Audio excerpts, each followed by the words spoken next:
to the Reality Revolution. I'm so excited. I have, once again, Rizwan Virk. I hope everybody got a chance to watch our first interview. Rizwan is an amazing writer who wrote about simulation and the multiverse theory. For those that didn't see, Rizwan is a successful entrepreneur, venture capitalist, video game pioneer, best-selling author, and a really good indie film producer. He is the founder of Play Labs at MIT and Bayview Labs, a Silicon Valley investment fund. He's a mentor advisor at 500 startups. I could just keep going on and on. But I'm so excited because he recently wrote another book on the wisdom of the yogi that goes into detail about the autobiography of a yogi by Paramahansa Yogananda that was very relatable upon my own spiritual path. He really relates a lot of the different things that we go through on our own spiritual path and the way that is discussed in that book. And I was really excited after reading this to get a chance to talk to him and get further ideas about his own spiritual journey and how he had written this book. So welcome back to the Reality Revolution, Riz. Well, thanks for having me on again. It's so great to be back with you. Yeah, so as I was just talking to you before, when we got done with our last interview, you actually taught a class on simulation theory. That's amazing. So, and you're teaching an online course now again. Is that correct? Yeah, that's right. So I designed a class called Simulation Theory, Science Fiction, Technology, Religion, and Philosophy, right? And so it's about as interdisciplinary of a class as you can get. And that was a lot of fun. So I taught it at Arizona State University, which is probably the first, accredited university to have a class just about the simulation hypothesis. And we covered every angle and we covered every, science fiction representation of it, and it was great. And now many people ask me if they could take the class when they weren't students at the university. Yeah. So I'm now teaching it online on a site called Morbid Anatomy, and I'll probably be teaching it again at some point in the spring as well online. So I love that. You're very much like my soul brother when I'm reading this book and your other books as well.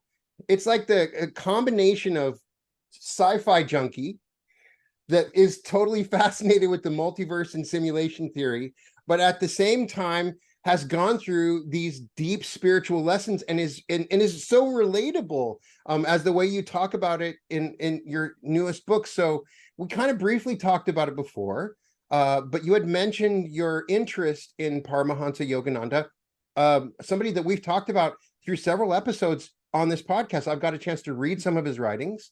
What inspired you in particular about this book, Autobiography of a Yogi, to write the wisdom of the yogi?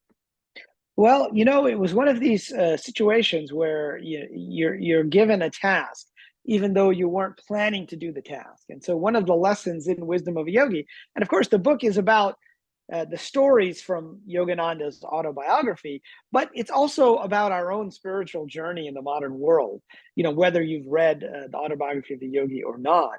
And so in this case, I had written my book about the simulation hypothesis. And one of the reasons I wrote that book was to try to bring science and technology together with ideas from the Eastern mystics, particularly the ancient yogic ideas, that originated in Hinduism and Buddhism, and to show that, in fact, we're at the point where these things might be agreeing, more than they disagree about things. And that's something that gets lost in today's technological environment. So, I had written that book. I'd also been going through some health-related problems, and I had a few weeks where I had nothing to do. And so I reread Autobiography of a Yogi, which has been, one of my top 10 spiritual books. I first read it back in the 90s. And the reason, the first time I read it, I just remembered all these stories of these swamis doing miraculous things, right? You've got saints that are levitating. You've got the saint with two bodies. You've got saints, who've lived hundreds of years up in the Himalayas. You've got people being resurrected from the dead. And he just tells it like, this is just stuff that happened, right? You've got, material objects disappearing and reappearing, somebody controlling a jinn. And so, I remember reading all these stories and, first wondering, did this really happen? One, and two, it was so memorable that, I went back and reread the book again and again every few years. And I wasn't the only one. Steve Jobs, for example, reread this book every year. And you might go so far as to say it was his his favorite spiritual book. It was the only book on his iPad when his biographer, Walter Isaacson, visited him in 2011, I think it was, just before his death. And so I had a few weeks where I reread Autobiography of Yogi, and I was going through these health issues, and I'm like, well, what else should I read? I want to read more stories about these saints doing miraculous things from the yogic tradition. And so I went out and found some other books, and I wrote a few essays, and one of those essays was about the lessons contained within these stories. So they're memorable stories, but they also have important spiritual lessons for us. And so I did that. I wasn't planning to write a book on Autobiography of Yogi. I wrote those essays. My health got better. I went off to Arizona State University, where I'm currently working on a PhD and teaching classes. And just out of the blue, later that year, I got an email from HarperCollins India saying that, well, it's the 75th anniversary of the publishing of Autobiography of Yogi, which was published in 1946. And we'd like to do a new book for modern seekers about the autobiography and about yogic lessons and whether they're really relevant to the modern world. And we'd like you to write it. And, my first reaction was, really? You want me to write it? I mean, I'm not really a swami. I'm a businessman, an entrepreneur. I do write about the intersection of this stuff, with ancient spirituality. I'm not even a Hindu. I was born in Pakistan, and grew up a Muslim. And they said, no, we think you're the right person. We've seen some of your writings about Yogananda and about simulation theory. And so that, at first I wasn't sure, but then I had this electric feeling inside me. And that's what I call a clue, right? We get these sensations inside us that are telling us to go in one direction or not. And for me, that was the clue that this was in fact a task that the universe had given to me, and that I should accept, which I did. And now, the book is done. It was released in India first earlier this year. It's a bestseller there. You can find it at the bookstores, at the airports, like the Delhi, the Calcutta, Bombay airports, on the bestseller shelf, which is great. And now I'm just publishing it here in the US and getting the word out about it. And so that's the story of how I came to write this book. And it's actually one of the lessons in the book is that sometimes the universe gives you an unexpected task, whether you feel ready or not. And that is your task to accomplish. And I tell the story of Yogananda himself. Like, he's quite well known because his book sold millions of copies. He's been called the first modern guru. And he came from India back in 1920 to speak at like a Congress of World Religions in Boston that year. And, it turns out he wasn't the best person to be representing, Hinduism and swamis. He had never given a talk in English.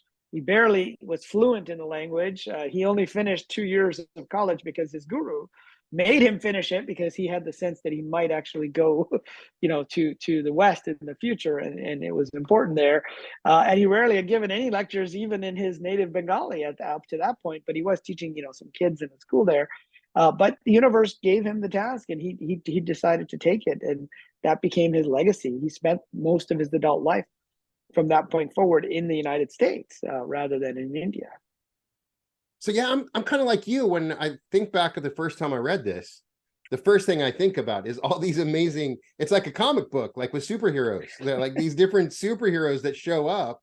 And so my first question before we get into that, have you ever witnessed anybody using CDs in a reasonable way where you were like, wow, this is really believable, that you've witnessed it with your own eyes? Well, one of I'd say it's sort of a small city, if you will, but it's one that's kind of gotten to be well known in certain circles, which is spoon bending, right? And so I've been at spoon bending parties where I've seen little 11-year-old girls take a spoon and twist, loops inside of it and buckle the ladle there. Mm-hmm. And I took it and tried to undo it, and I couldn't undo it, right? And so I've seen these things happen, and I actually did some of that myself. And so, just seeing that, and one of my friends actually had his daughter with him, and she actually, without touching the spoon, actually got it to, like, not quite like the Matrix, but almost to move a bit in that direction without touching it. And so, I saw those, and so I know those are relatively real. And then that raises the question that if that stuff is real, and if we can do it, can we do these other things as well? I've never seen anyone levitate, for example, Right. or bilocate that I know of, although it's very possible that I saw someone that was an astral projection. But I have done lots of other things like out of body experiences and lucid dreaming, which are not quite the same as these kind of macro, cities, if you will, in the physical world. But there's a lot of those types of things that I've seen, and I've had lots of precognitive dreams where I said, okay, that's Mhm. crazy. In fact, one of the things that got me down this road, taking this seriously, was I was an entrepreneur back in the 90s. Was doing a startup, and our startup had a competitor that I hadn't heard from in over a year. So we thought maybe they just disappeared. Maybe they went out of business. We had no idea what happened to them. And we were working with IBM's big software products, and we helped corporations kind of build tools for IBM's platforms. Mhm. And this one morning, I had a dream where this guy shows up in my dream, who was the head of this competitive company. I'd say his name is Mark, and I'm like, Mark, what are you doing here? I was at a business conference, and it was just unusual because I hadn't even thought of this guy in a long time, and I hadn't heard from him. I'd never had him show up in my dreams. So I got up that morning, and I had a kind of a weird sensation, and I went to work, and the first call I got was from IBM saying, "Oh, hey, we wanted to call you because you're one of our valued partners. Well, we're releasing a new product today, and it's going to compete with your product. And so I'm sorry, but we wanted you to know before we told the rest of the world, and it's going to crush your product." And Ah, right. first I was upset, but then I said, well, wait, how could I not have heard of this before? Like, we are in constant contact. They're like, well, do you remember that competitor of yours, Edge Research was the company name? Mhm. He said, we bought them about a year ago, and we kept it secret, and they're the ones who are developing this product. So that guy was responsible for the product on that day. And that's when I started to think, okay, some of this stuff could be very real when you think about precognition, and you think about anticipating the future or influencing the past, all these weird things that I've heard about. Oddly, the one that seems to come up a lot is bilocation. I've had some scenarios where people have said they've seen me, where Hmm. they saw me at the beach, like I wasn't at the beach, and then I've talked to other people in interviews, and they've said, yeah, somebody else saw me. I think maybe it's unconscious projection or something, but I can see the bilocation. That was like one of the first things in the book that he mentions. He mentions meeting the Swami on the road, right? And then he's not there, he's somewhere else, right? Yeah, what happened was exactly. So in this story, Yogananda was only 12 years old, and he was going by his boyhood name of Mukunda. And his father was an executive for the railroad. And this is, back in like the like the first decade of the 1900s. So Mhm. railroads were the way to go anywhere. And so his father, he wanted to go to Benares, and his father gave him a ticket to go to Benares if he would deliver this message to his friend Babu. Right. He goes, but I don't know where Babu is. So go visit Swami Pranabananda first and ask him where he can find Babu, and then give him this message. So Mukunda goes all the way to Benares from Calcutta, and he visits the Swami, and the Swami says, "Oh, are you Bhagavati's son?" Who's this father? He goes, "Yeah, how did you know I was coming?" He goes, "Oh, I knew." And he looks at the letter, and he goes, "Okay, sit down. I'll locate Babu for you." And he starts meditating. And Mukunda is getting annoyed because he's just sitting there meditating. He's not like going out to go find the guy or telling him where he is. And about half an hour later, he opens his eyes and says, "Don't worry, he's on his way." And he closes his eyes and he's meditating. And then what happens is the guy Babu shows up, and he comes there and he sees the Swami meditating. He goes, "Wait, I just saw the Swami in the marketplace. He told me to come here, that you had a message for me from your father." And Yogananda was like, "Well, he's been here the whole last hour." He couldn't have gone anywhere because I've been sitting Right. here with him, right? And so that was the story, and that was one of the first stories in the autobiography. And so that's interesting that you've perhaps experienced it as the one who's potentially bilocating, right? Right.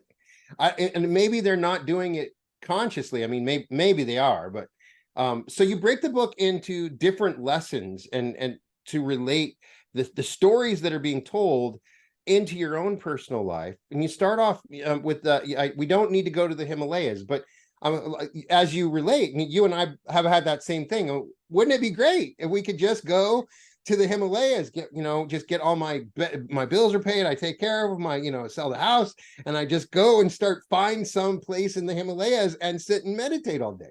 I've had that thought. I know that many people watching this have had that same thought, because there's something very wonderful about that idea that you can just let it all go and go to the Himalayas. And that's what Yogananda had. He had this desire to go and escape and to go to the Himalayas. And his brother is like chasing him as he's doing this, right? Yeah, his brother is, there are many colorful stories where he tries to run away from home as a kid. And so at 8 years old, he had this vision of these yogis meditating, and he says, "Who are you?" And they say, we are the yogis of the Himalayas. And from that point forward, he's like, oh, I got to run off to the Himalayas to be with the yogis and find a master and meditate there. And there's so many colorful stories where he tries to run away. In one case, he and his friends are on these trains going across North India, and his brother is chasing him, and he's telegraphing ahead to this police station to apprehend these boys because they're runaways and they need to come back home. So, that happened a lot. So Yogananda himself had this vision. And I think we sometimes have glimpses of what our future might be, but some other times they're just elements of that, or the essence of that. So Yogananda did end up becoming a wandering monk, but he spent very little time wandering in the Himalayas. In fact, he spent all of his time wandering around the United States. He was probably one of the most well-traveled swamis of his day. He would take railroads and automobiles, not much Mhm. planes in those days, but like crisscrossing the country. From Boston, he settled in Los Angeles. He would speak in Washington, D.C., Miami, Seattle. And it took a lot of time back then to get across the country like that. And so he crisscrossed the country. But even he wanted to run away, and he thought he wanted to find his Swami elsewhere, his guru. But when he finally found his spiritual teacher, Sri Yukteswar, who became his guru, it turns out he was only 12 miles from Calcutta, which is where he grew up. And so he found someone nearby. And I think, that's part of the lesson is we think we have to go elsewhere, but our spiritual destiny often finds us where we are. So I mentioned Steve Jobs earlier, and Mhm. he went to India when he was like 19, looking for enlightenment, like many of his generation did. It was almost a pilgrimage in those days to go to either India or Nepal. And what did he find there? Somebody had left a copy of Autobiography of a Yogi in his dorm room, his hostel room where he was going to stay. And he brought that back, and then he reread it every year. And in fact, when he died, at his memorial service after his funeral in Stanford, everyone received a little brown box, and they opened the box, and inside the box was a copy of Autobiography of a Yogi. And so, he thought he had to go there, but in fact, the book was written in the US. It was written for Americans. And I tell the story of a Hollywood producer who had the same experience. He went to Rishikesh when he was younger, and he kept going there looking for enlightenment. And in a bookstore, he saw this picture of Yogananda and Autobiography of Yogi, and he scratched his head and he said, I saw that in the Los Angeles newspaper, right? So he bought the book there, brought it back, and then he realized there was a place near him, the SRF, which was the organization Yogananda set up, and then he went there, and that became his spiritual path, right? He thought he had to go to the Himalayas, and so, I think we all have that thought that wouldn't it be great if we could do this? But for most of us, our spirituality probably needs to be integrated more into the work that we're meant to do in the world, right? In Yogananda's case, he did in fact become a wandering monk, but the work that he was meant to do in his life, was in the West, not meditating in a cave in the Himalayas. And so, there's some great quotes in there about how many hillmen live in the Himalayas who are not enlightened, right? They just live in the Right. mountains, and the mountains can't be your guru, right? So you have to find spirituality where you are. And even when I was first thinking about looking for a meditation, I was in Amsterdam working for I had just graduated from MIT, and I was working for a software consulting company. And, I was kind of dissatisfied, and I wanted to do something with a startup. I wasn't sure. I quit my job. I came back to Cambridge to work for the small startup that was spun out of the MIT Media Lab. And right next door, was a meditation studio, and there was some guys there who were computer consultants. And that kind of led down to my own path of finding a path that was integrated with being in the computer industry and meditating. And I studied with those guys for a while, and that was kind of a first introduction to me. And so sometimes it's right next door. In my case, it was literally next door to the place that I flew, back 3,000 miles from Europe to work at, and there it was. And so, yeah, the second lesson you talk about, which you mentioned previously, was that the universe sometimes assigns you a task. And you relate this to the way that Yogananda was, he didn't know, but he was going to be coming to the United States and be a representative for these teachings. And you relate that to your own story in even writing this book. And oftentimes it seems like the universe kind of, maybe it's an element of the video game, like, this is the campaign, and oh, it's starting to show up. There's something I got to do, and there's clearly you feel like a narrative push behind what you're doing, right? Yeah, absolutely. And it's very much like a video game. And I think I make that point that sometimes, you know, in a video game, there are quests that pop up. Oh, it's Right. time for you to go storm the castle or whatever. Or, you know, to find the, you know, the key to open the, you know, the chest of wonders or whatever the heck it is. Right. And so in real life, I feel like we also have that. And there's an engine behind the scenes. That engine is the engine of karma. And if we each are a player, and we have a character or an avatar. So you and I are the characters or avatars in the game of our player. The player may have already decided, okay, this is the next quest that you're going to go on, and you may or may not know it, right? And sometimes we do get little signs, or we get an invitation. And you know, I told the story of this book.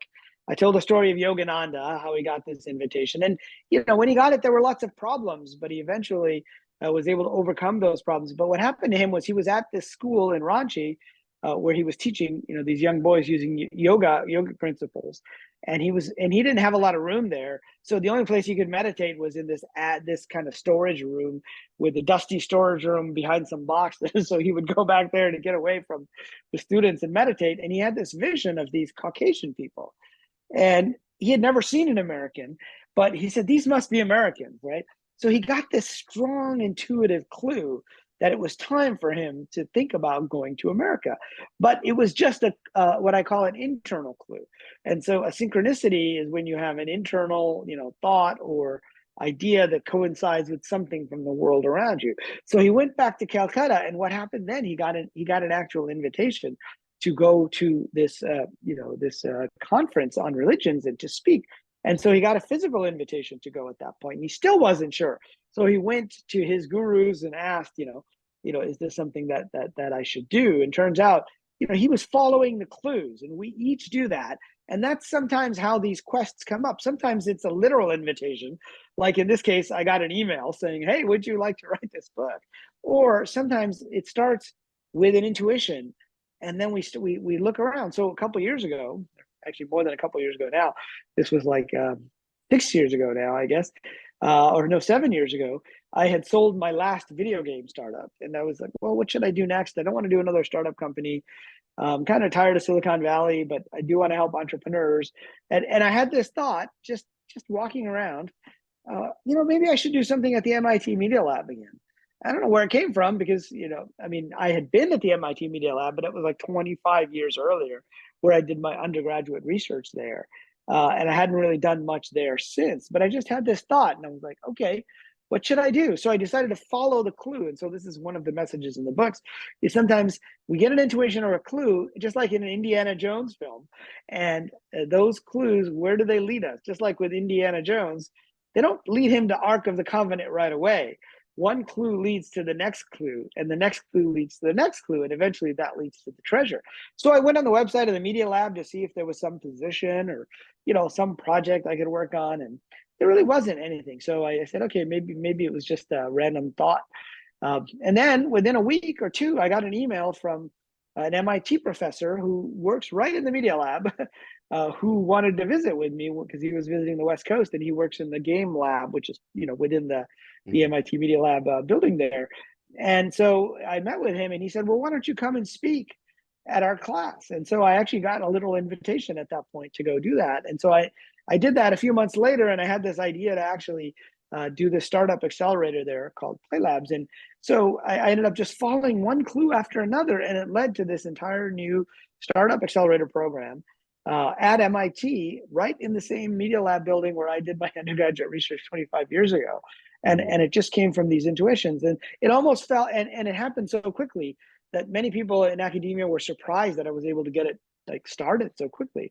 And part of the reason was perhaps it was a quest that was already set up. The video game had already put that in there as a quest.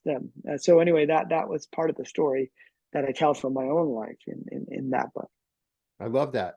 So the next lesson was the unexpected lesson of the tiger swami. And when I read your chapter, it made me step back and realize that some of these chapters really are like parables. They could have happened or not. It's not even important. There's always this underlying lesson. I had not related the lesson of the tiger. I just thought, it's autobiographical. It's an interesting story. But so Explain a little bit about the lesson of the tiger swami. Well, sure, absolutely, and you're right on there. And this is part of the reason why I wrote the book is, the stories are great and memorable. Sometimes they leave us with this question of did this really happen or not? But there's usually an element of karma interwoven into these stories, and there's a lesson about how the universe might work and how we make decisions about things. And so the Tiger Swami is the story of a swami who used to literally fight tigers, right? I mean, he would actually be like in a cage, and he would literally with his bare hands knock these beasts unconscious. And anyone who's seen a Bengal tiger, which I've only seen at like the zoo or wherever or on TV, right, knows that's not that's not a reasonable thing for a human being to be doing. Is to be in there fighting a tiger with your own bare hands. And so Yogananda met this guy when he had become a swami, and he asked him about his story, and he said, "Do you think I could fight tigers?" And the Swami said, "Well, there are the inner tigers of ignorance and doubt, and that's what you should be fighting." But if you look at his story, what happened was, as a kid, he always wanted to fight tigers, and so he basically trained himself to build up this strong physical body, but he also built up a lot of mental strength. And he said that was the key to fighting the tigers, was to convince yourself that that tiger was just a little pussycat. And so he started fighting these tigers, and he became famous for doing this. And he got a lot of applause and a lot of notoriety for doing this, because it wasn't that easy. And then he had a message that said, his father gave him a message from some swami that said, "Okay, you've been fighting tigers. Perhaps there's some weird karma at work here, and maybe it's time for you to stop fighting tigers." And of course, he didn't listen. As a young man at the height of his prowess, both in fighting tigers and his fame, and he went to the province of one of the provinces in India, in Bengal, where the Raj, the prince, had a new tiger that he had just acquired called Raja Begum, is the name of the tiger. It was a particularly fierce beast, and he said, "If you fight this tiger, and if you can do XYZ, meet my conditions, I'll give you all kinds of jewels and wealth." And of course, he said, "Yeah, I can do this. I'll do it. Why not?" And he went in, and he did in fact defeat the tiger, but the tiger mauled him, right? And it basically literally cut him open, and it took him a long time to recover. And he spent like the next 6 months mostly just lying down, recovering from this. And he found that when he finally recovered, he had no desire to fight tigers anymore, right? And that's when he eventually turned to fighting his inner tigers. Now, that's kind of the moral of the story, is that he then became a swami. But what's interesting to me is that there was a karmic reason for him to be doing this, right? Not everyone wants to fight tigers, right? We all fight our outer tigers. For me, it was, I want to be an entrepreneur, and I want to go out in the business world, and I want to, that was like an outer set of battles that we won. And it's almost like he was drawn to it, like a moth to a flame, right? And it was very unique to him. And so he was fighting his outer tigers.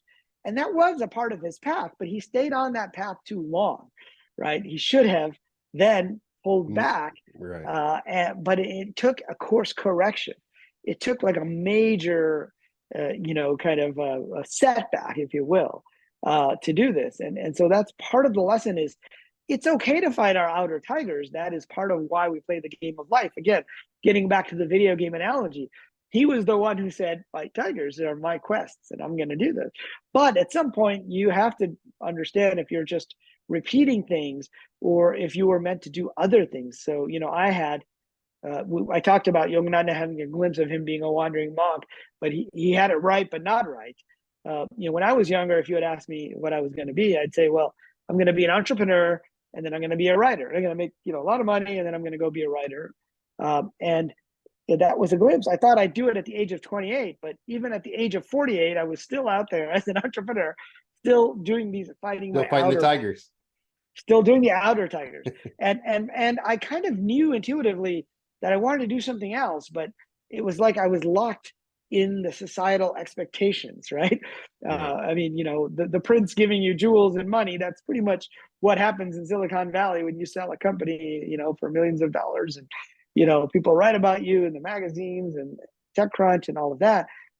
And I knew it was time for me to kind of move on from this world and to become a writer, or to be more introspective. but I wasn't doing it. I was just continuously involved in this battle, outer tiger battle. And, then I had a setback with my own health. And I'll talk about that later when we talk about setbacks, but it was like a course correction. And during that time, I got very strongly the message that I was supposed to focus on my writing, which is what I did. And I published 2 books within 9 months when I had only published 2 books in 10 years prior to that. And that became part of, what I'm doing now. And one of those books, The Simulation Hypothesis, became a bestseller. And, but it was more about doing the things that I was meant to do, right? And those are our inner tigers as well. That we battle with, which may have to do with meditating or may have to do with being artistic and expressing ourselves in the world.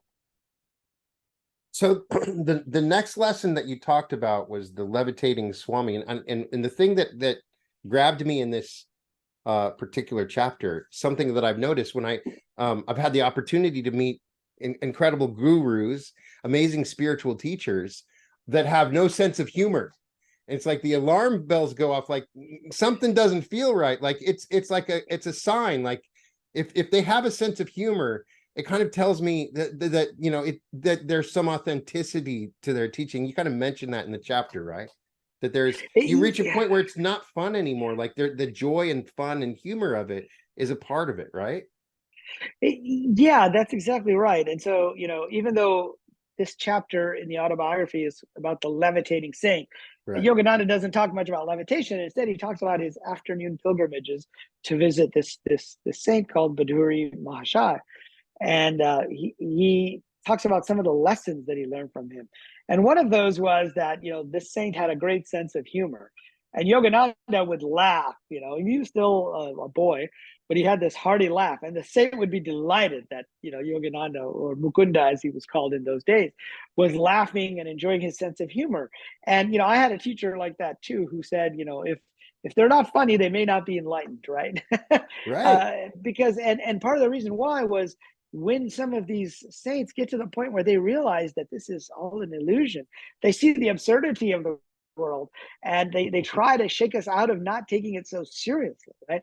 But then what happens is that they build up a set of followers around them that are very dour. And that's what, Yogananda would talk about. The followers of the saint would look daggers at him, like, what are you doing disrupting the holy silence? But the saint was like, let Yogananda come whenever he wants, because this, the whole thing is absurd. And he appreciates the humor of it, and that's part of being a saint. It's like the play, right? The Leela is the Vedic term for the divine play of the gods. And then another lesson in that chapter is that Baduri Mahashaya was someone who stayed indoors for like the last 20 years when Yogananda met him. And, so Yogananda asked him, why do you stay indoors? Is it to protect yourself from, the bad influences of the world? And there's all this stuff out there. And he said, no, it's not that at all. It's to protect the rest of the world from me. Because the problem is Right. when God puts the stake down, when somebody realizes that this is all an absurd game, people get upset when you tell them that kind of thing, that perhaps what they're thinking is important isn't really what's important. And so, he said God sometimes sets his saints in strange places or strange soil. He plants his saints in strange soil. And so part of the reason it can be disconcerting for our regular social mores when someone realizes that the whole thing is a bit of a game. And so that was another. He was also one of the first to kind of give a glimpse to Yogananda of going to America, because at one point Yogananda visited him again. He's only like 10, 12, maybe 13, somewhere in that neighborhood. And, the saint had all these letters from America. And he says, there are lots of people in America who are interested in the yogic techniques and interested in enlightenment and interested in the spiritual side of this. And so Yogananda suggests, well, why don't you write a book about yoga for these Americans, right? And he said, no, I won't do that. But later, when Yogananda was ready to come, he realized that he was kind of hinting to Yogananda that perhaps he would be the one to do something like that. And of course, that's what became his legacy, was his book, Autobiography of a Yogi. I would love to get your perspective, because a lot of times I hear modern yogis and say that, CDs are bad and that you shouldn't be focusing on that. You hear these amazing stories of people that can teleport and levitate. Don't you wish that they could tweak the simulation a little bit and just allow for us to use these CDs in a manner that the restriction is if we use it for self gain, then it kind of karmically works against us. And so the question is, don't you wish we could use some of that we could have some of these powers and they could be more prevalent in our society? I mean, why does there have to be a restriction against us using these CDs? Why? I don't know. Do you understand what I'm trying to get at? Yeah, absolutely. And so, the cities are superpowers. And that term specifically, cities and vibhutis, was the other term. It was used by Patanjali in his Yoga Sutra, the Yoga Sutras, which he wrote, I don't know, a couple thousand years ago, way back Right. in the past. And so he talked about these. And so, a lot of yogis will tell us that the cities are, and Patanjali said this, and Yogananda says this, they can be signposts along the way of your mastery. But if you become too attached to the city or the superpower, then you don't make progress and you become consumed by it. And I think, that's something that many spiritual leaders, warn us about. Now, why did Yogananda include so many stories about cities in his autobiography if they weren't that important? Well, sometimes he included them, I think, first of all, because they may have really happened, right? He may have really seen it. So some people think that Yogananda just made these stories up, right? And that some of these stories sound like they're out of the Arabian Nights, like the story of the jinn and the story of the palace materializing in the Himalayas. But those are really stories about karma. Some of these other cities, like he talks about his master showing up when he was supposed to be in Calcutta, and he sees him in the flesh, and he says, "I'm not coming on the 9 o'clock train. I'm coming on the 10 o'clock train." So it's like a text message today, right? But they didn't have text messaging back then, and so you see an actual usage of the cities in many times like that, where the master shows up in the dream. Now, like you and probably like many others, I was attracted to the yogic path because of the potential for cities. I was like, hey, maybe doing some meditation will help me improve my concentration and my powers of manifestation, and my startup will do well, or I'll be able to be more successful, or etc. Right? And that was what got me interested in the yogic path. But of course, and you mentioned Super Learning, which is one of the first books I read, which was about how in the former Soviet Union, they did these experiments where they used classical music and rhythmic breathing to learn thousands of words, just like that, right? And of course, I was going to take the SAT soon, and so I thought, wow, this is cool. If I could do this, I could just memorize these thousands of words. Of course, it didn't necessarily work for me, but it did introduce me to yogic breathing and the techniques I learned. Even though I've studied with many different techniques now, I still go back to the basic rhythmic breathing that I learned back then, especially when I had health issues and stuff. It got me through, was having those that ability to just kind of focus on the breath like that. And so what happens is, I think it gets us on the path, but then we realize that the path isn't about those, right? And so I think for Yogananda, he wanted to open the minds of the West, first of all, that these things were possible. And scientists today will dismiss them and say, these things don't happen anyway, so they're just made up stories. But the more I looked into it, the more I realized I think these things may have actually happened, and he may actually have witnessed them. And his kind of nonchalant way of talking about them is part of that. But there are so many other stories like that. I interviewed a professor named Diana Pasulka, who's a professor of Catholic religion at the University of North Carolina, and she wrote a book called American Cosmic about UFOs and technology. And I asked her what she thought of these, and she had read Yogananda, when she was small. And she said, well, first I believed everything because in the Catholic traditions, this stuff happens. Then when I became an academic, I was trained to not believe it and say, this stuff didn't really happen. But then as she researched more, like when she actually went to the Vatican and saw the canonization records of Joseph of Cupertino, who floated in Cupertino in front of thousands of people and signed this. And so she came to believe that these things actually did happen. So, I personally think that it is a way to show mastery of the idea that this is just a simulation, right? But oftentimes the stories also involve some karmic element. I can talk about the jinn story now if you want, or we can wait on that.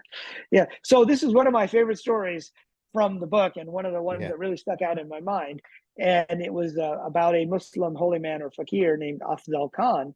And when he was a young man, he gave some water to this Hindu old yogi, and the yogi, during a time of sectarianism where there was a lot of Hindu Muslim animosity, and so this guy became his guru and taught him a yogic technique to control an entity that he called Hazrat, and he learned to kind of control this entity. But the guy warned him, you have a tendency from your previous lives to be greedy or avaricious, and so use this well. And what happened was Afzal Khan ended up using this to steal jewelry from jewelry stores. He would touch the jewelry, go outside and say, Hazrat, bring me that.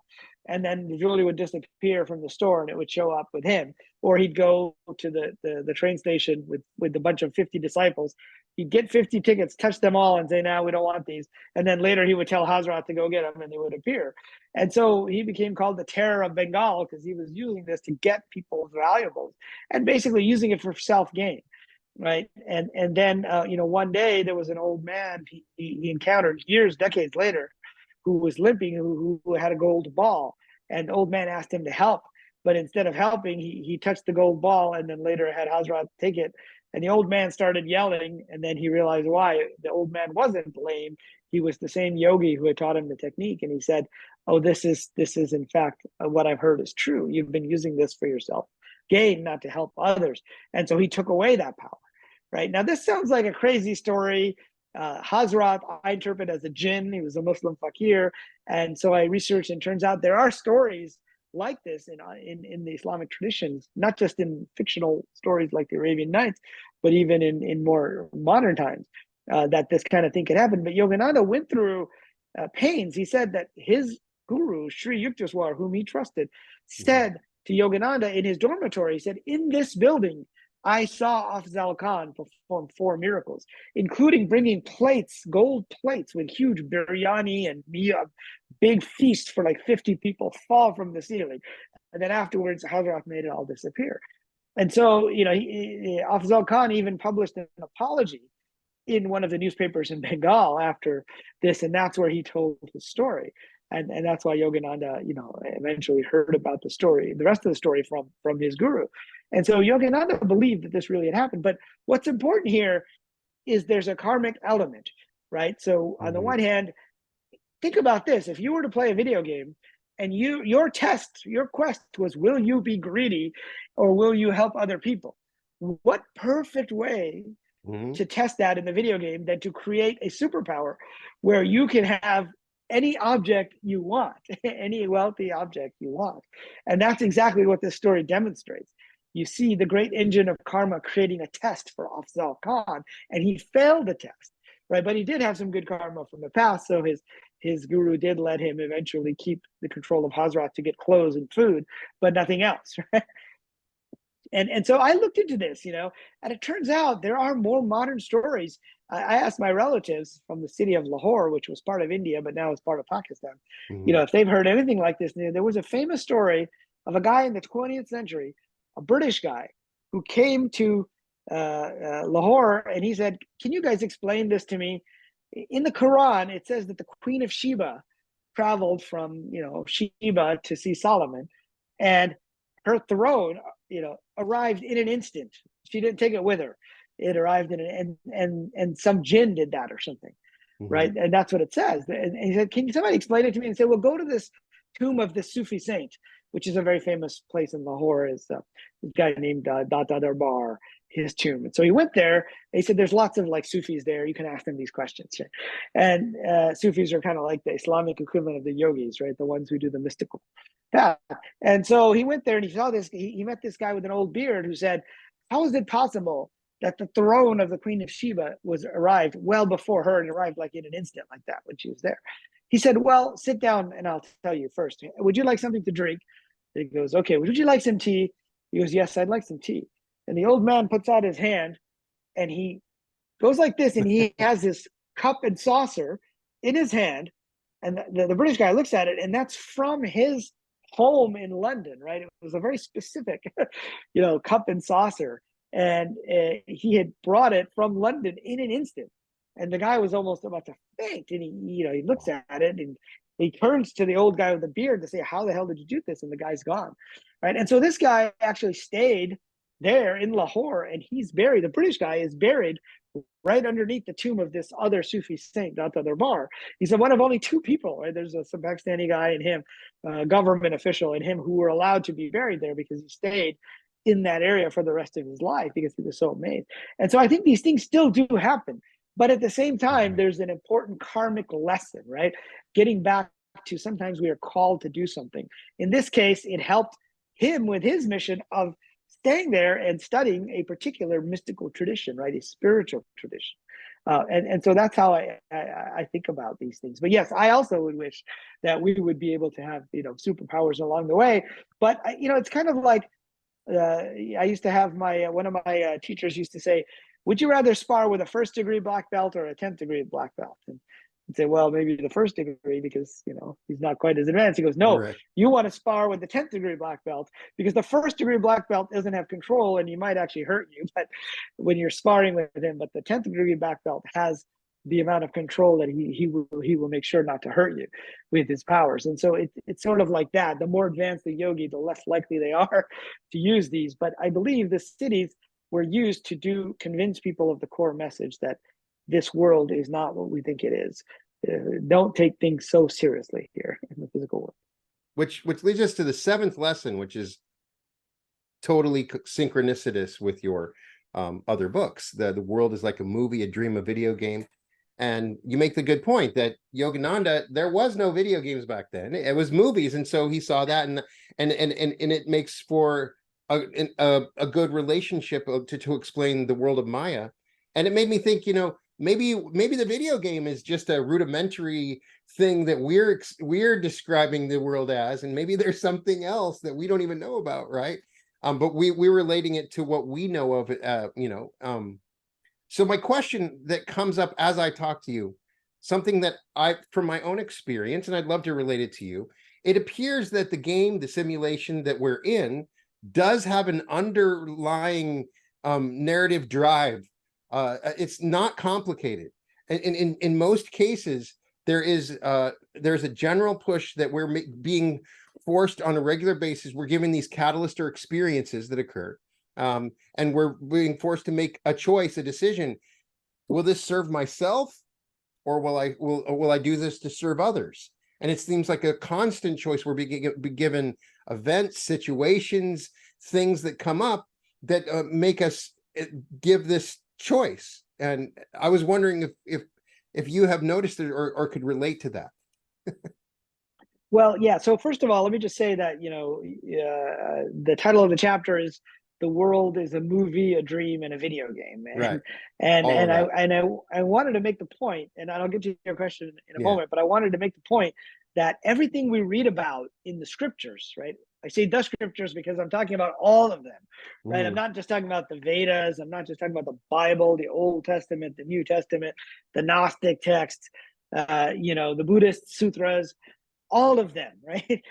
That they are in metaphors, because when people get to that point where they experience something that is numinous or something that is awe-inspiring, but it's not part of our physical reality, whether it's God or angels or other experiences of samadhi or enlightenment or entities or devas or any of these things, that it's so hard to describe that to the people that they were talking to.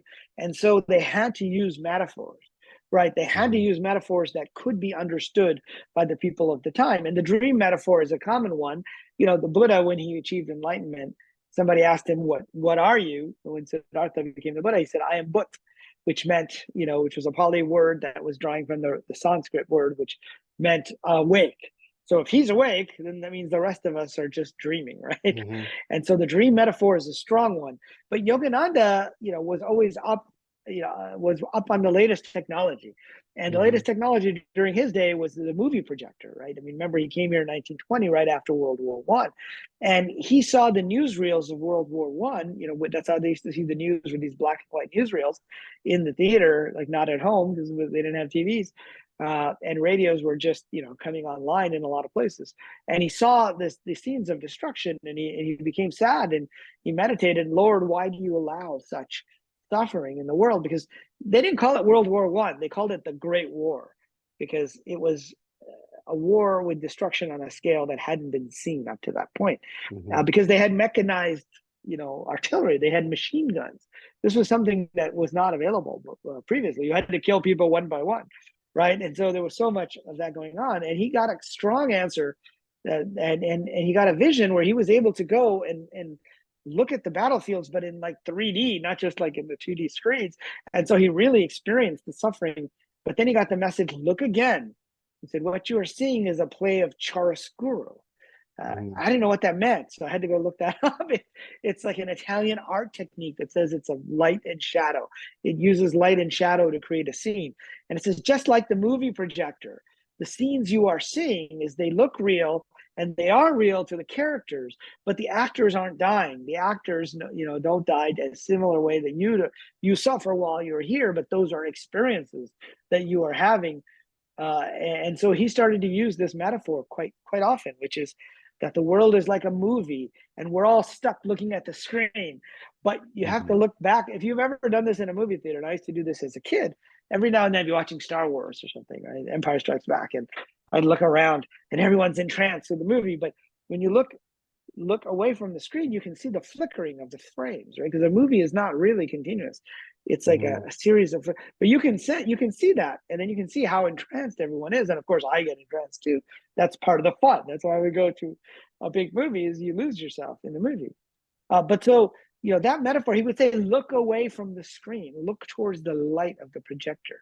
Now, I believe if he were alive today, he would say, that it's like a movie, but it's an interactive movie. We're all the actors, but we're also watching it in the audience, and we can change it. We have a script, but we can change it.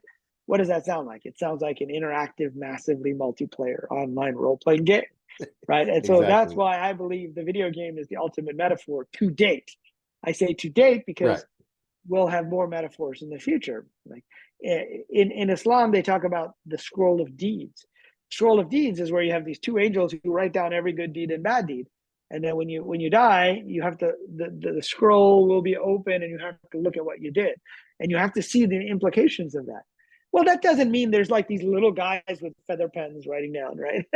Writing down things like everything you do. What language are they? Are they writing it in Chinese? Or are they writing it in, of course, today we would say you just record everything like we do when we play a video game session and we stream it on Twitch or on YouTube. It's actually the number one content. One of the top types of content is, in fact, watching a video game session that's been recorded. And so you replay it. And so these are all the metaphors. Now, getting back to your original question, was I believe that we play a role in accepting these different experiences in the same way that actors accept a role, right? And that we review these afterwards, right? We kind of watch what we did, just like you might in a quest, and say, oh yeah, this is where things went wrong. Let's go back and replay again. And this time I'll do it differently, right? That there's maybe a part of us that we don't remember, right? It's like we cross what the Greeks called a river of forgetfulness when we incarnate, but there's still a part of us that's there. And when people have near-death experiences, that's one of the ways they break out of the simulation, right? And they realize, oh yeah, what's been going on is stuff that it's real, but it's not real. It's real from that perspective, but it's like a holographic projection. And they can look forward, they can look backwards and stuff. So I do believe that is going on. I mean, it's not always about, is it for us or other people? Sometimes it's about, are we being true to ourselves, right? Are we there to do the things that we're supposed to do? And sometimes it is more of a test-like situation. Other times it's more of an experience that we want to have, right? Why do we play video games? Right? People always ask me this because, I wrote the book, The Simulation Hypothesis, and I say, well, there's two reasons we play video games and we run simulations. The first is to have experiences that we can't have outside the game, right? And so I can't fly on a dragon, at least, not in this quote unquote physical reality, but I can do it inside a video game. And I've always been a fan of Lord of the Rings and, all these fantasy worlds. So that's a lot of fun for me. But whenever people report having near-death experiences, and they say, well, there's nothing bad that goes with you. You see the bad in this world. And so this world, as Yogananda says, ceaseless joy is not the nature of this this world, right? Hmm. It may be the nature of the world outside of this world, but to have these experiences, we have to come into a world that has, the warp and woof of the world. It may be Maya or an illusion, but it seems real to us, Hmm. while we're here. And so, yeah, but I do believe that there is a questing engine, just like video games have a physics engine and they have a questing engine, Hmm. right? And they have different types of engines. And I believe those things are going on. And what we call karma is part of this questing engine. So the next lesson that was pretty profound, the way you wrote about it, was practice every day, no matter how much time you have. I'm talking about devotion and that process, the story that he had given. And yeah, I can relate to that with the way you relate to it. If you're doing something a little bit every day, and you said about making it a practice and you devote yourself to it, that's when you start to see some changes and the fruit of that spiritual practice, right? Yeah. And, the second part of that, the title of that chapter is practice every day, No no matter how matter much how time, much time you have. And right? that second part is as important as the first part, because Hmm. we all know we should do certain things every day, whether it's physical exercise or some spiritual practice. But in that chapter, I really delve into what is yoga, what is meditation, what is a spiritual practice. And I go back to Patanjali, the Yoga Sutras. And he actually, we think of yoga today as being like the asanas, where I need to go and I need to go to a yoga class, which is Right. just one of the 8 limbs of yoga. Or we have self-help gurus telling us get up at 5 a.m. and meditate for an hour a day, which many of us are not going to do. Maybe we'll do it once or twice, but it's just not. But the original definition of yoga, uh, according to Patanjali, was yoga chitta vritti naroda. And what Hmm. that means is, I've reinterpreted the different translations to say that yoga is the cessation of the whirlpools of thought and feeling in the rivers of consciousness. And vriptis literally means whirlpools, right? But they're saying yoga is about stilling all these thoughts, desires, but it's not just thoughts, it's also feelings that we have.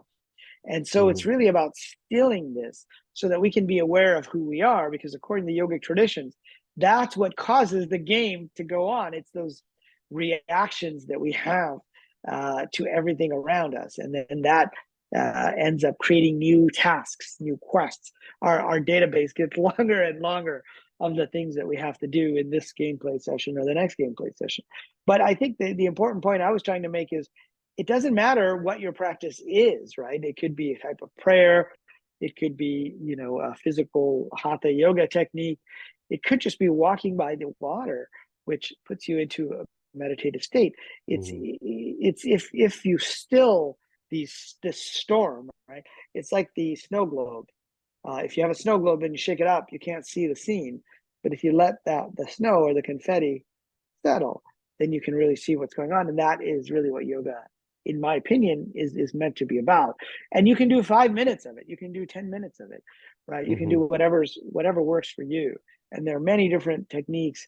But that's why, Yogananda used to call yoga the science of religion, right? And in his tradition, and like Steve Jobs, it was his favorite book, but he didn't necessarily practice the type of meditation or that Yogananda taught. And that's true of most people who were inspired by him. They read his book. The point of the book was to inspire you to go find a spiritual path, not necessarily just to go and do his spiritual path. But within Yogananda's tradition, which came down to him from a guy named Lahiri Mahashai, who supposedly, this is an interesting story we can talk about if we get to it, lived in the Himalayas for hundreds of years in the same kind of young body that he had. But Lahiri would say, if you're a Muslim, do your prayers. If you're a Christian, do your prayers. If you're a Jew, do this, right? Add the techniques of yoga on top. It's not a substitute for that. Right. Um, there's so many other great lessons here. Like, for instance, we have lesson 9, go out of your way for little and big pilgrimages. And you kind of talk about places of power and power spots. And so tell me a little bit more about that. Do you find yourself going to places of power, and how did you relate to that chapter? Yeah, so Yogananda used to always make these little pilgrimages right? To like when he was young, he'd go to some temple on the outskirts of Calcutta. Calcutta is, Mhm. think of it like a big city, like a Los Angeles or a Chicago, right?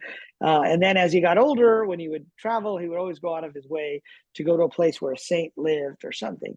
And he told us that there's great power in places where saints have lived, and so I talk about these places of power which can inspire us, right? And I break it out into big Right. pilgrimages and little pilgrimages. And Yogananda went to Jerusalem at one point, and that was a big pilgrimage, right? He was going back to India. They had they loaded their car, a Ford, onto the ship, and they went to Europe, and they went to Israel, and eventually got back to India. We're talking like months, right, in terms of the Right. trip. And but little pilgrimages are places we can just go on our own that inspire us. And I think that's important to do. And I find myself doing it more and more. And in fact, one thing happened during the writing of this book where I had just getting started, but I was having a little bit of difficulty. And I said, well, why don't I go on a little pilgrimage? And I wanted to go to Encinitas, which is north of San Diego, where Yogananda Right. spent like the last decade of his life or so writing this book. Right overlooking the Pacific Ocean. The only problem was it was during COVID, and they had closed off the Hermitage, so you couldn't go in for a tour. Um, but I really wanted to go, and so I ended up contacting someone at SRF and they opened it up for me, and they gave me a little private tour. And so it was like a little pilgrimage of my own that I was able to take, and I was able to spend as much time as I wanted in the office where Yogananda wrote this book. And it's beautiful. It's overlooking the Pacific Ocean over the cliffs. There's a beach down there that they call Mhm. Swamis Beach because he used to walk back and forth on the beach all the time. And so while I was there, I could feel his presence, and I actually had a vision which to me was a subjective vision. I'm not claiming it was an objective vision. Other people didn't see it, but it was very meaningful to me. And it helped with what I needed at that point in time. I saw an image of Yogananda with a stack of papers, which is, of course, how they wrote, books back then. You only had one Right. manuscript, right?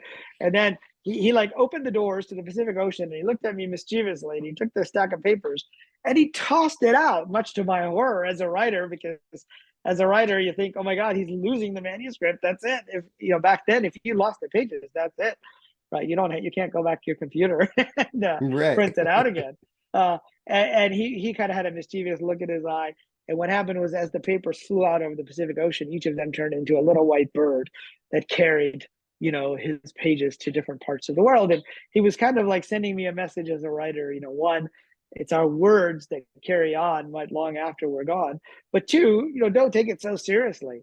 Have fun with it. Be playful with it. And turns out that's what I did. And the rest of the book flowed very quickly. I just said, well, I'm just going to write about the stuff that I like all these superpowers, right? And so the book flowed relatively quickly from there. So, but that's an example where a little pilgrimage can actually help. But it could be a place you like to go on a regular basis that puts you in a state of mind. And I think that's the important point. So lesson 10 was getting help and following clues, which I found this chapter also kind of synchronicitous with your book Treasure Hunt too. Yes.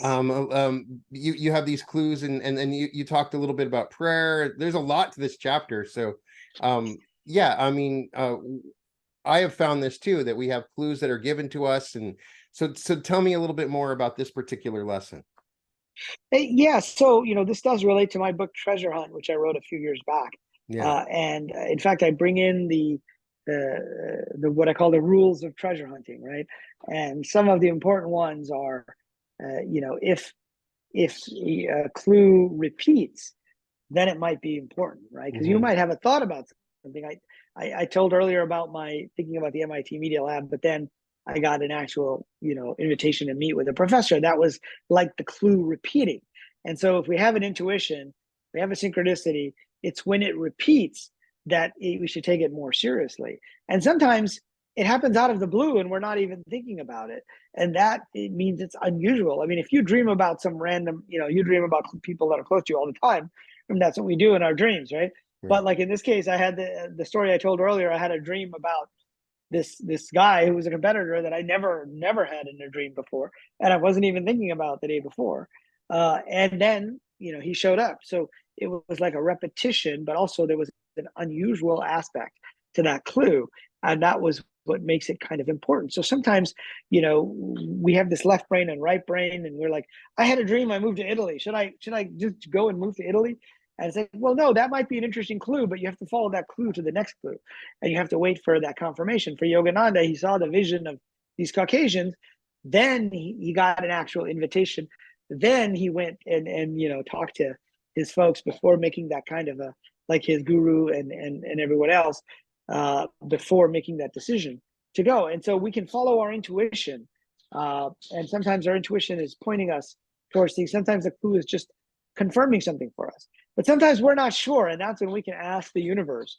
Right? Yogananda used to pray to his guru. I mean, that's what he did. And there's a great story when he was on the boat coming over from India, and he was asked to give a speech in English. Like I said, he had never gave a speech in English. He's like in front of this room full of people, and he couldn't think of a word to say. And he just stood there for 10 minutes, and people were trying to laugh, like, what's going on? And he just did a silent prayer to his guru in that case. And you know, he got the energy from that, and that's what we need to do. And then he started talking, and supposedly he gave a great talk. He didn't even remember what he said, but you know, sometimes we need to ask for help. And there's one thing that science has proven is that with prayer or with asking for help, it relieves us of some of the stress and the burden, right? By putting it on the shoulders of giants or of a higher power or a spiritual power. It certainly puts us into a better state. Lahiri in Yogananda's book says, you know, intuition is soul guidance. And he also says that we have the capacity by asking from the divine to solve any problem, even though our capacity to get into trouble is unlimited, right? Our capacity to get into trouble is unlimited, but so is the ability for people on the other side to help us. And so it is important that we ask for help sometimes. And it's okay that if we can't do it all by ourselves, the simulation, the video game is cranking up the difficulty for you, right? It's if you've been playing a game for a few years, you know, it's not just going to give you level 1. You've done that. It's going to give you something much more difficult than that. Right. And that's where we often need to ask for help. Yeah, the 11th lesson is setback. You mentioned it earlier. Setbacks may be a part of your story, and I relate to that too. I mean, what you think is a setback ends up being a main motivator, or something great happens from it. And you know, I talk to people all the time, and you relate that as well.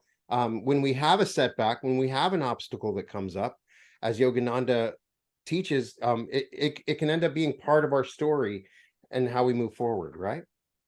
Yeah, and that's very important to keep in mind, you know, because we have situations where we have setbacks in our health, our financial, our relationships, our family. You know, there's just so many ways, right? We take what Yogananda called the beatings of the world, right? He said, you know, when you wake up in the morning, you have to be ready for the beatings of the world, because that's the nature of this world sometimes. But we have these setbacks, and we can say, you know, well, this is unfortunate. We can be depressed about it, but perhaps there's something there for us. And I mentioned the tiger swami. He had this huge setback where he got mauled by a tiger. Well, we wouldn't be talking about him today as the tiger swami if he hadn't had that setback, right? Right. It was like a course, like those railroads, right? You know, those cartoons and the old railroads where they switch from one to the other. And in my case, you know, this is the first book where I really talk about my big setback, which I had heart surgery. You can actually see a little bit of the scar from it. And it set me back where I couldn't do anything. And it took me years to recover. But the one thing I could do, and the one message that I got during that, you know, just like the Tiger Swami focused on his inner tigers, was that I was here partly to write, and that I was getting behind. It was like I had agreed that I was going to write so many books, but I was getting behind. I was getting older, and I was spending too much time fighting the outer battles. And so that became a part of my story. Like, I probably would not be talking to you today if that hadn't happened to me. And, you know, we could read a book like Yogananda's and think, okay, this guy's like divinely inspired, and, you know, he became this guru to millions, and everything just went well in his life. And that's not the case, right? He often had setbacks, and they were part of his story. Even when he decided to go to America, there had been no ships to America because of the Great War. He got out on the first ship after, but they had no room for him. He didn't even have a visa, and he had no money, right? And so he had all these obstacles, but they all kind of melted away. But later, when he came to America, he had some serious setbacks. right? There was kind of a scandalous story. It's kind of like what we would consider going viral today, where his right-hand man, Swami Dhirananda, was punched by the irate husband of one of the women taking classes. And, you know, even today, if you go to yoga class in the West, like there tends to be more women than men in that. And I guess that was true during Yogananda's time as well. And, you know, the Hearst newspapers took the story, Swami gets punched in the nose, and ran with it, that there's this strange Hindu sex cult trying to infect our Right. American women. And, you know, and he was in Miami at the time. It wasn't even him, but they made it sound like it was him. And there was no actual wrongdoing. That was, if you read the article, nobody said there was anything that Right. happened. But, you know, it was like chanting incense, dark rooms, must be something untoward going on in Miami. And he had to cancel his appearance because the police said, you're not safe. All the husbands of the women that were going to come to your talk are basically going to, you know, beat you up and physically harm you. And we have to take you away. And then later, his right-hand guy left him and his organization fell apart. So he just spent decades crisscrossing America, teaching yoga on his mission. And then things started to kind of fall apart. And he decided to take a break. He went to Mexico, and, you know, because he was in California, and he prayed. He was like, you know, Lord, let me just go back to India. This is too hard. You know, this Mhm. mission of bringing yoga to the West is too difficult. I just want to go meditate in the Himalayas, right? Going back to his, you know, go meditate in a cave or sit with my guru. And the message he got back was, no, this is part of your path. And so he looked for a different way to accomplish it. And so rather than crisscrossing the country, doing all these public speeches, he spent the next decade writing Autobiography of the Yogi. Right, that was his contribution. That was the thing that was going to be reach way more people than he could have reached in his actual talks. And it was because during the counterculture, during the 60s and 70s, it became one of those 10 most passed around books, right? They would literally pass it around. I've met many people from that generation who say, yeah, somebody gave it to me in Haight Ashbury. They Right. just said, here's a copy. It was that paperback that people passed around.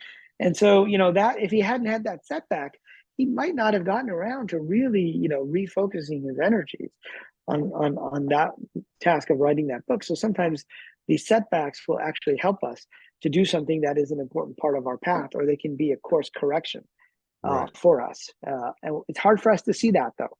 And, you know, it's hard. I mean, for me, Yeah. it's been years and I still have not fully recovered from these health issues. So I can say, you know, woe is me, etc. This sucks. I could have been out, you know, becoming a billionaire or whatever I could, you know, whatever happens in Silicon Valley. But it turns out it was actually a part of my story in its own way. And I think an important part, because like those little doves, my books hopefully will last a lot longer than I will. Yeah. I have no doubt of that. Another super fascinating chapter is lessons from Babaji and the great engine of karma. And you always hear about Babaji in so many different circles. He's this famous person that pops up, and supposedly there's pictures of Babaji. So before we get into it, what is your take on does Babaji still exist? Did he exist? What do you think about Babaji? And then tell me a little Right. more about the lessons from that chapter. Sure. So for those who don't know, so supposedly, you know, Yogananda's teacher's teacher was a guy named Lahiri. I mentioned him earlier. He was worked for the government, and he was transferred to Raniket, which is like this little village in the middle of nowhere in the foothills of the Himalayas. Mhm. And he had nothing to do there. So he basically walked around the Himalayas, and he met this seemingly immortal guru named Babaji, who, you know, looked like a young man of 25, but had been wandering around the Himalayas for hundreds of years. And, you know, he initiated Lahiri and taught him Kriya Yoga. And then Lahiri asked him, well, can you change the restrictions so that I can teach this to more people who are householders? And Lahiri was 30 years old at that point. So he had a wife and he had kids and he had a job. And that was an important point because today, most people who in the West, certainly, and even in India, who are practicing some form of meditation or yoga, you know, we're what would be considered householders, right? We're in the world, we have jobs, we're not Mhm. renunciates, we're not monks. And Babaji told him this was one of the reasons why I waited until you were 30 years old. And of course, Lahiri said, well, it's getting late. I got to get back. I got to get to work in the morning. And Babaji says, no, you know, this job was created for you. I created this job so you could come here and I could teach you this. And he went through this initiation technique. And we'll talk about the lesson of that and the karma in a second, because it was something that, again, sounds like it was right out of the Arabian Nights. And Babaji said, I created this job for you. And it turns out later, Lahiri found out it was a mistake. He wasn't supposed to go to Ranikhet. There was no reason for him to be there. There was no work for him to do there, right? But he became, he started this kind of Kriya Yoga tradition, of which Yogananda was a part of. So, I began to wonder, right? Does this guy really exist? Had he existed? And so I started to ask around, what do people think, right? And some people said, oh, he definitely exists, if you're a devotee. And if not, you're like, oh, he definitely does not exist. Yogananda just did this to, I mean, of course, there was a guy named Babaji, because Lahiri learned from someone, and Babaji just means revered father, right? Baba means father, and Ji is like an honorific that you put at the end of someone's name. So Babaji means revered father or honorable father, and that question. But there are other accounts of people encountering Babaji, and so I looked into some of those, and some of those, were more credible than others. But there do seem to be other people who were part of that tradition, because most of the people who talk about Babaji read Yogananda's autobiography, right? Right. And so it means it came down. But Lahiri taught many people, not just Sri Yukteswar, who was Yogananda's guru, right?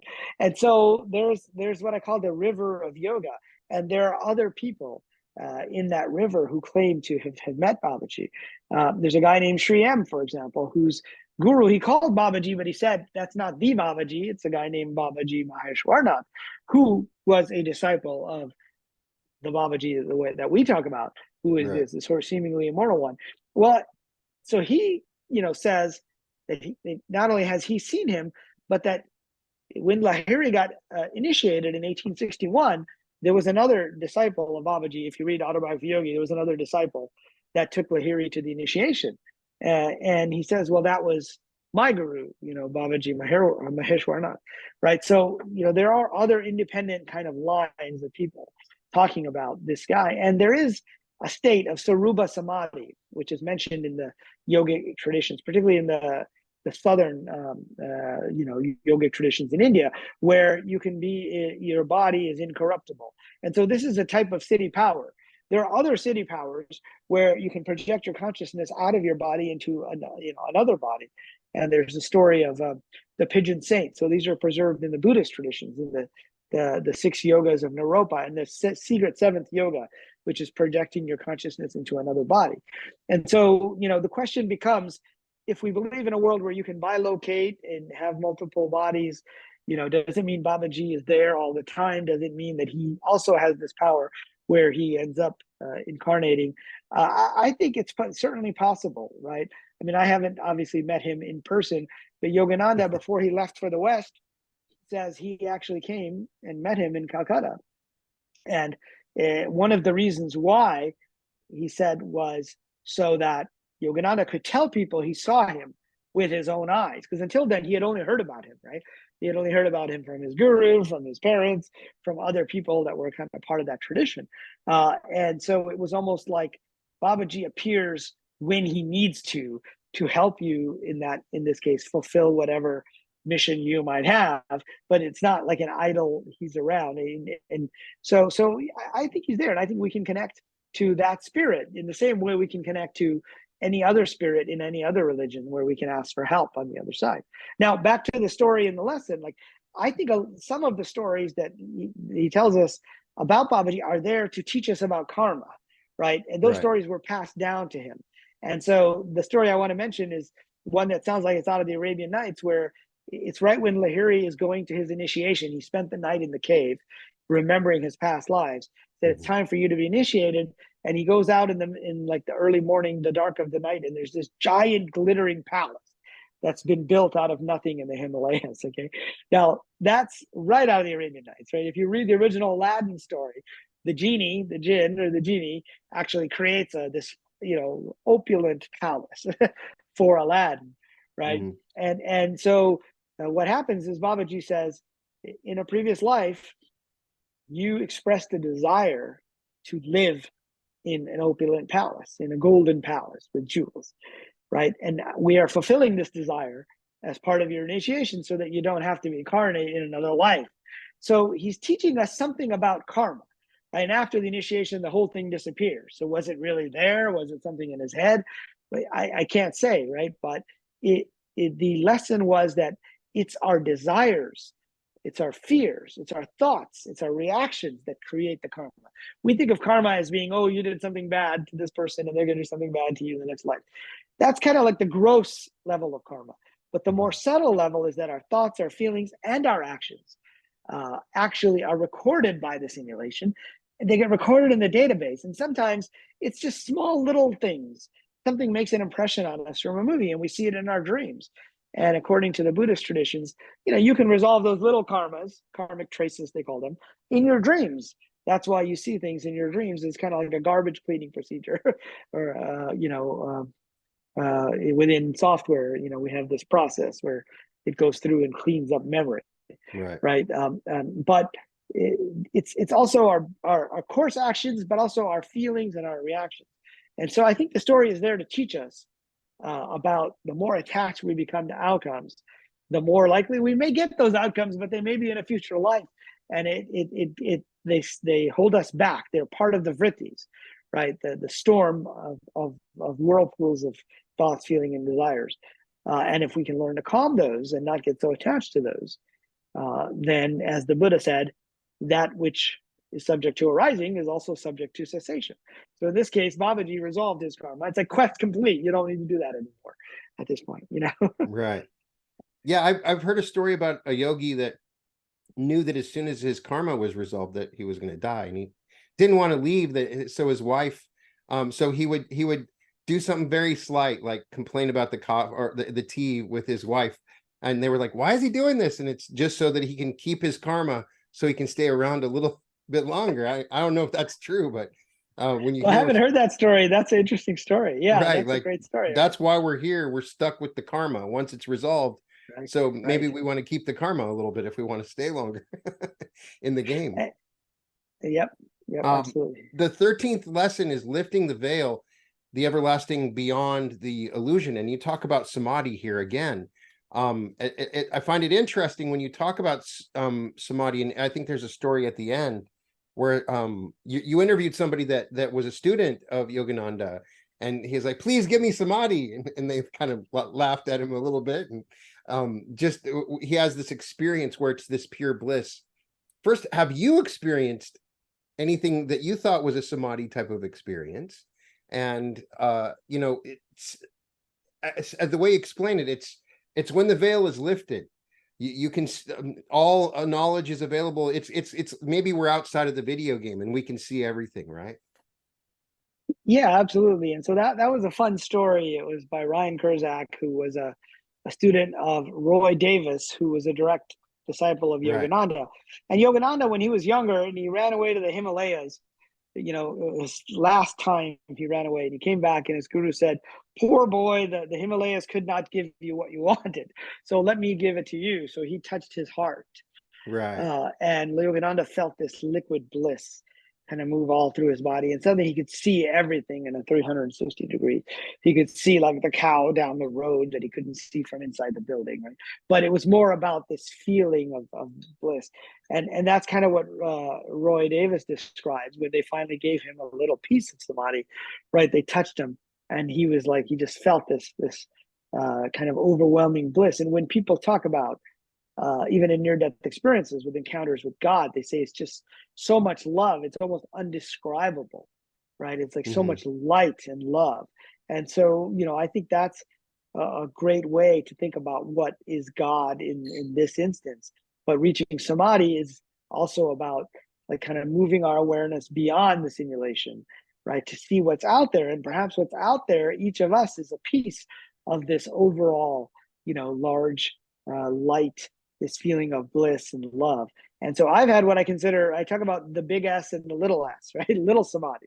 Right. And then versus the big samadhi would be, when you could actually experience. So Yogananda supposedly would just slip into samadhi during his final years.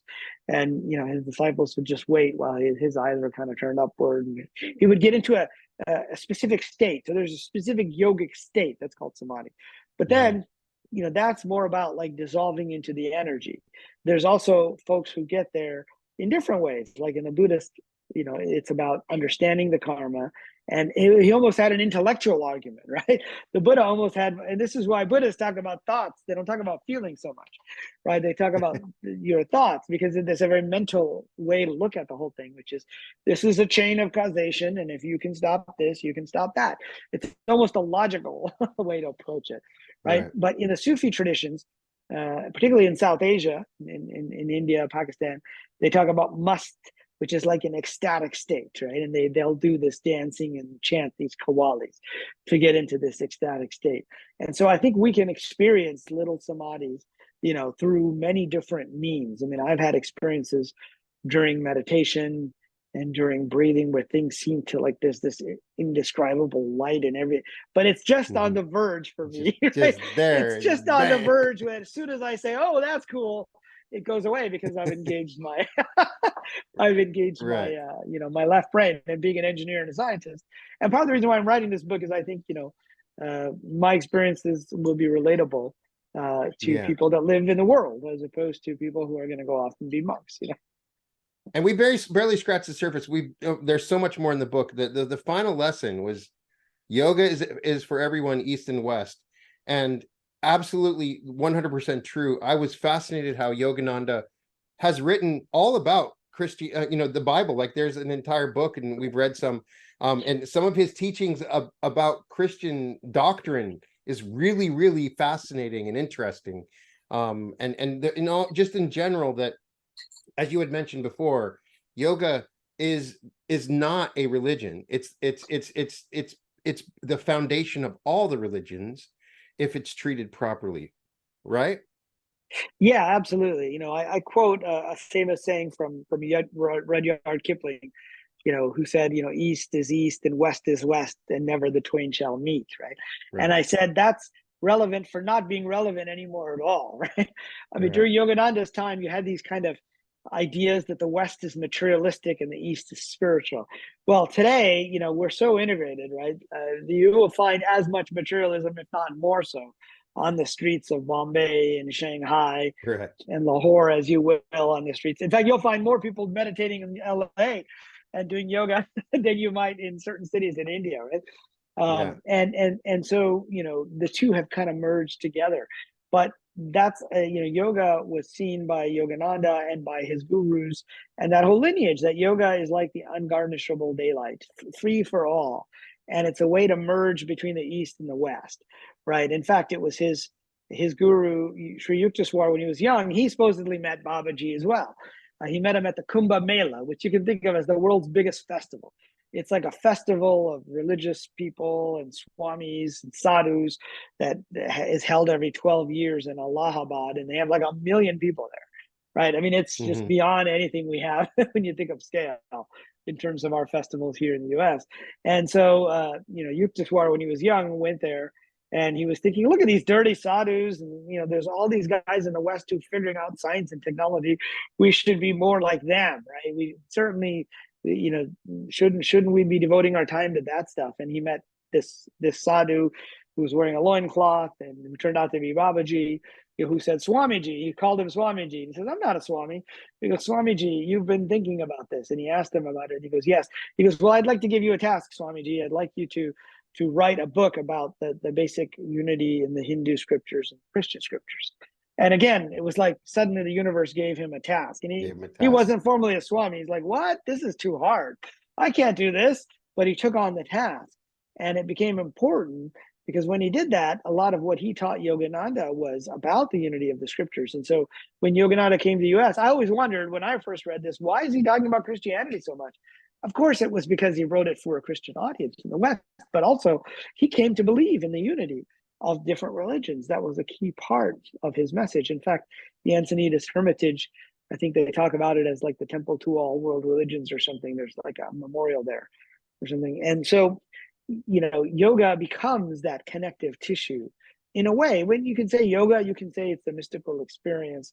It's touching the divine. But so, Babaji said that the West needs yoga because they're like frenetic in their activity, right? And the East needs modern science, right, at that time. And so, one of the things, I mean, what Yogananda did, not in his book, in his life, is he tried to merge those two. He tried to become a bridge between them. And that's the important, part of this lesson. And that's what I'm hoping to do with this book. I mean, today is an example. If you go to India, yoga there is sort of an example of what they call the pizza effect, right? What scholars call it. The pizza effect is pizza started in some region near Napoli, and it wasn't quite what we think of as pizza today, right? It was some bread with a little bit of sauce on it or something, right? But it came to the US and it became kind of what we think of as pizza. And now if you go to Italy, you can get pretty much American style pizza, slightly, Italian, but Right. it's more like it went back. And that's what happened with Yogananda, is he's gone back to India right now, Right. all these 100 years after he came here. He came in 1920. And so it's 103 years later now. But he's more popular than ever. His ideas are there. Yeah. And so it's a case where yoga is for East and for West, and it becomes a way to really bridge. And not just East and West. I mean, there's huge strife between Muslims and Hindus right now, within India and Pakistan, and just within India itself, right? And I believe, yoga and the mystical traditions are the way to bridge that gap. So the book is Wisdom of a Yogi, Lessons for Modern Seekers from Autobiography of a Yogi by Rizwan Virk. Couple of questions since I still got you here. I know you're a big science fiction fan, and so am I. So I love Star Wars or Star Trek. I like both. Yeah, me All too. I right. mean, I'll I watch mean, everything it that gets comes up. gets back to which series, right? Like, I mean, I'm rewatching Voyager now, Right. which Oh, is one probably of the the only all-time Star Trek classics. series. Yeah, but Voyager maybe is the so only good. series where I haven't seen every single episode. Like, I think pretty much every other Star Trek I still need series to I've watch seen every Enterprise. single. That's the only one I haven't watched all the episodes. So Yeah, the yeah. I actually liked Enterprise. A lot of Star Trek fans don't like well, it. if you And the take reason, out yeah, if you take yeah. out the theme song, I'm good with it. Well, the reason I like it is because they don't have the magical universal translator. Like, that's going to be a real Yeah, problem if when we some people say we already have, they're telepathic, but if they're not telepathic, then it's going to be a real issue. Is it how do we is. communicate, If we can get a right? Babel fish, then that would be That's solved, right? the The universal perfect translator, solution. the Babel fish are like the two. Right. Yeah, Did you get a chance to see The Creator? I was thinking I about you did. for some reason when I saw that movie, and I was like, wow, I that's such a good movie. I loved it. I just saw it yesterday. Oh yeah, I, so I it was better than I expected. It right. really made you think. But there was also a parable around the Vietnam War and the Iraq War Yeah, and there was stuff some of that I that. didn't expect, actually. But I think the problem with AI sci-fi in general is we're still thinking robots. Yeah, yeah. AI is robots. The truth is AI is not robots; it's software, right? And AI is, you can have multiple copies of it. And so that's where I think our representations of AI may not be, like, we're ascribing human values to the AI because we're thinking of it as embodied AI. But the only place AI might really be embodied may be in the metaverse as virtual characters. But I did enjoy the movie. I really Yeah. did enjoy it. I mean, there's some just great scenes where just a single moment really captures the humanity of the robot, not necessarily AI, and that's why it was so interesting. The little things like Yeah. that. But yeah, I could probably talk to you forever, and I know that you've actually produced some movies. So I just want to thank you so much for spending all of this time talking about your book. And I just recommend everybody, you have some other amazing books, one on startups, Treasure Hunt, Zen Entrepreneur. Those are all amazing. And I will have links in the description for these. Everyone check it out. Rizwan Virk. Thank you so much. Thank you so much for joining the Reality Revolution once again. Well, thanks so much for having me on again. It's always a pleasure to be here. Have a good one. And You welcome too. to the Reality Revolution.